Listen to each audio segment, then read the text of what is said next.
人类跟动物语言不通，自然也不会知道动物脑中到底在想些什么东西。视频中，一名钓客正在湖边钓鱼，这时后头出现了一头绵羊，静静地看着钓客。没想到下一秒，绵羊先是后退了2步，接着竟然就开始助跑，往男子冲了过去。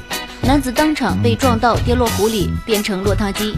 搞不清楚发生什么事的男子爬起来一看，凶手竟然是一头绵羊，让他整个错愕不已。接着就开始逃跑。